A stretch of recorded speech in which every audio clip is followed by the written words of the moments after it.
Pagod na yung buong katawan ko, sumasakit na itong buong katawan ko, tapos masakit dito na part sa tiyan, tapos bloated palagi ako parang busog na ewan. Grabe gud kay kasakit mo tusok dirig maayo din mugahi imuhang tiyan nga maglisod ka ginawa mura jud kag makuyapan sa kasakit. Na ospital na po ako kasi hindi ko na nakayanan. Na-confine ako sa ospital. In-ultrasound yung tiyan ko. Dito na part. Sabi ng doktor, nakita daw sa ultrasound na may yung gamot kasing binibigay ng doktor sa akin, parang pain reliever na. Para makainom yung tambal. Kinahanglan jud mi maning kamot. Parehan na mo nga pobre rami. My name is Rospel Terol Samad. I'm 45 years old. Nagtatrabaho po ako bilang isang staff sa laundry shop ng isang hotel sa Molabi, Zamboanga del Sur. Nag-umpisa yung sakit ng katawan ko noong year 2020 kasi pagising ko sa umaga, parang pagod na pagod ako baka sa work ko. Yun pa rin, nagtatrabaho pa rin ako sa hirap ng buhay. Kailangan magsipag. Hindi ko na masyado siyang iniintindi kasi kung hanggang saan kaya ng katawan ko, kakayanin ko. Umabot siya ng 2 years na ganoon na sintomas na nararamdaman ko. Sa trabaho ko, 3 hotel ang kinikater namin sa araw-araw na labahin. So pag-uwi namin sa bahay, hindi na ako masyadong nakakaluto kasi pagod na yung buong katawan ko. Ang kinakain lang namin palagi ay yung mga pritong isda, yung pritong itlog, yung madali lang kainin para pagkatapos magpahinga na lang kami.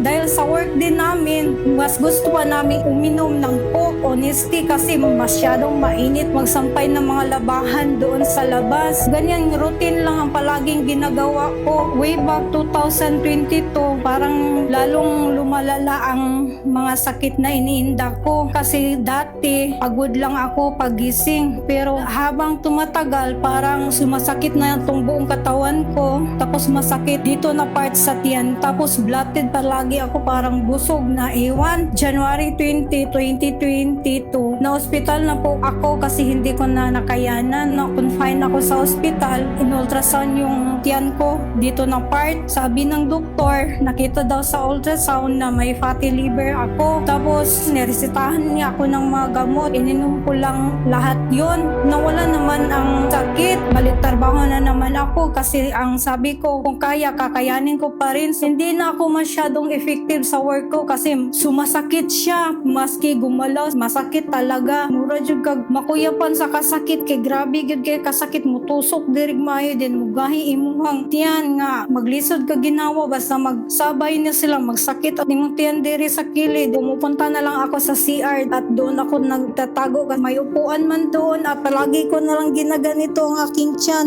Sabi nila, anong nangyari sa'yo? Na ano naman yung mukha mo para kang nanganganak nga ewan. Tapos takot ka pang makita sa amo mo na nagpapahinga ka lang sa gilid. Parang na-stress ka na hindi mo alam na mahihinto ka na lang ba sa work. Mahirap kasi yun lang ang pinagkukunan namin ng gastusin sa araw-araw. Grabe, nag-struggle talaga ako. Yung alam mo na masakit pero wala kang magawa sa sarili mo. Sabi ng asawa ko na parang hindi ko rin kakayanin man kung ganon palagi ang nakikita ko sa iyo na nagdurusa ka dyan habang wala akong magawa. Yun talaga yung time na parang naisip ko na mamatay na lang siguro ako dito sa sakit ko na parang hindi na siya gagaling. Sabi ko sa sarili ko, paano na yan pang? Paano ng anak natin? Sinong mag-aalaga? Masyado nang mabigat para sa akin kasi inisip mo magtatrabaho ka pa, may iniinda ka pang karamdaman. Yung gamot kasing binibigay ng doktor sa akin, parang pain reliever lang na mawawala yung sakit pero ang totoo talaga, nananatili talaga siyang masakit pag wala ka ng gamot na mainom. Ang gamot sa fatty liver,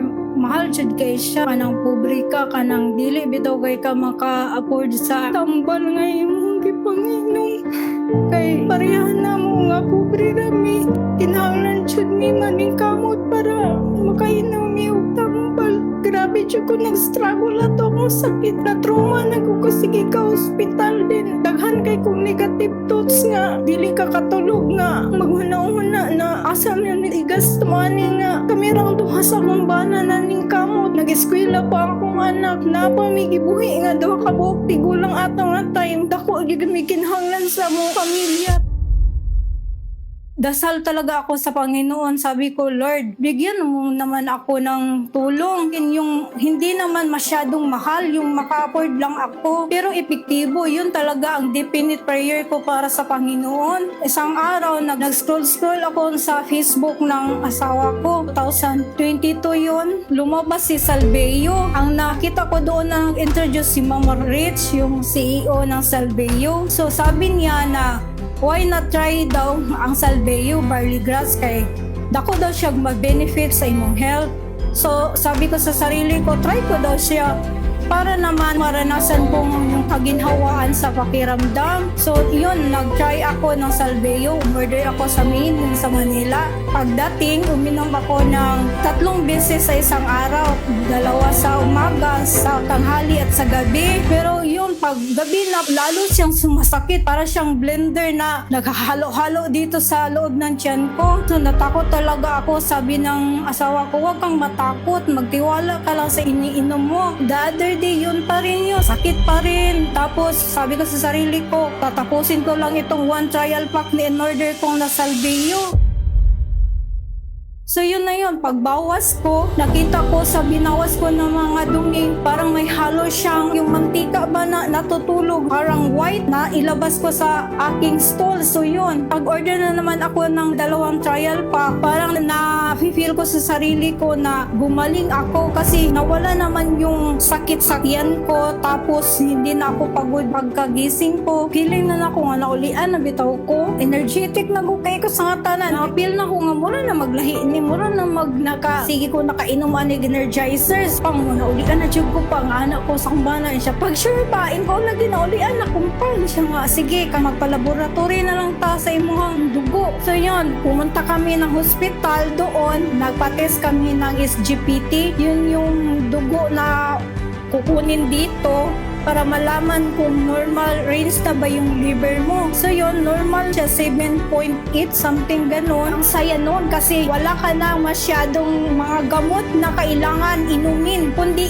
isa na lang. At saka ang pinaka-importante doon, organic na siya. Hindi na siya makakasira ng ibang parts sa katawan, kundi makakabigay pa siya ng benefits dito sa buong katawan mo. Sabi ng asawa ko, sige, pagpatuloy mo na yung barley mo hanggang kaya natin magtrabaho na lang ako. Uminom ka na lang ng barley, palagi barley para magiging masigla ka na, hindi ka na masakitin na tao. Sabi ng anak ko, panatag na akong mag-aral na walang iniisip na karamdaman mo. So ngayon ay time na kami para sa mga ibang gawain like yung papunta sa church kasi dati hindi ko na talaga ginagawa kasi palagi na lang ako nasa hospital. Pag may choir, sabi ko pagod ako, ganun. Pero ngayon, magaling na ako. May panahon na akong magtanim ng mga gulay. Ganun ka. Daming energy ang nabibigay ni Salveo sa akin. Habang nagtutrabaho ka, tapos pag uwi mo sa bahay, may energy ka pang gampanan yung gawain mo sa bahay. Namiss talaga ako. Imaginein mo na gagasto ka sa mga gamot na hindi naman gagaling ka. Tapos ito pala ang sagot ng mga hinihiling ko sa Panginoon na bigyan niya ako ng gamot na hindi naman masyadong mahal, yung makaka-afford ka lang. Pero ang importante sa lahat, yung talagang totoong gumaling ka sa iyong karamdaman. Iba talaga kung walang sakit, mas masaya, mas makulay ang buhay. Ako po si Rospel Terol Samad at ito po ang aking kwentong Salveo.